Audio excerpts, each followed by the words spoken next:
എടാ ഞാൻ കുറെ ഒരു കാര്യം പറയണമെന്ന് ഇങ്ങനെ വിചാരിക്കുന്നു. പക്ഷെ എങ്ങനെ പറയണമെന്നൊന്നും എനിക്ക് അറിഞ്ഞൂടാ. ഞാനും അതൊക്കെ തന്നെയാണ് പ്രതീക്ഷിക്കുന്നത്. നീ പറ. എങ്ങനെയാ ഞാനിപ്പോ ഇത് പറയാ? എന്തെങ്കിലും വിചാരിക്കോ? വിചാരിക്കില്ലോ എന്നൊക്കെയുള്ളത് നീ എന്തായാലും പറ. ഈ നീറ്റൊക്കെ കഴിഞ്ഞ് നിൽക്കല്ലേ, എന്താ എന്റെ നെക്സ്റ്റ് പ്ലാൻ? ഇതാണോ നീ ഇത്രയും നേരം പറഞ്ഞോണ്ടിരുന്നത്? മൂട് കളഞ്ഞു. ഇല്ല, എന്തായാലും ഇതൊന്ന് പറയും കാര്യം. എടാ നീറ്റ് എക്സാം ജസ്റ്റ് പാസ്സായിട്ടേ ഉള്ളൂ ഞാൻ.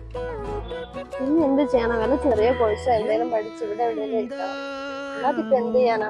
എന്നാ പിന്നെ എനിക്ക് സ്റ്റഡി അബ്രോഡ് നോക്കിക്കൂടെ? അവിടെ ആകുമ്പോൾ ഇവിടെ പഠിക്കുന്നതിനെക്കാട്ടി കുറഞ്ഞ പൈസക്ക് അവിടെ പഠിക്കും ചെയ്യാം. പിന്നെ ബാക്കി പൈസ എൻ്റെ പപ്പൻ്റെ പൈസ എനിക്ക് എടുക്കും ചെയ്യാലോ. അമ്പടാ, എന്റെ പപ്പയുടെ പൈസ തരാതെ കണ്ണ്. നീ നടക്കൂല, ഒന്ന് പൊക്കേ. അപ്പൊ ഞാൻ കാര്യത്തിൽ പറഞ്ഞതാ. അതാകുമ്പോ ഈ അവിടെ കുറഞ്ഞ ചെലവിൽ പഠിക്കുകയും ചെയ്യും, എനിക്കും കുറഞ്ഞ ചെലവില് അവിടൊക്കെ എന്തെങ്കിലുമൊക്കെ തട്ടി കൂട്ടാലോ. അതൊക്കെ ഓക്കെ.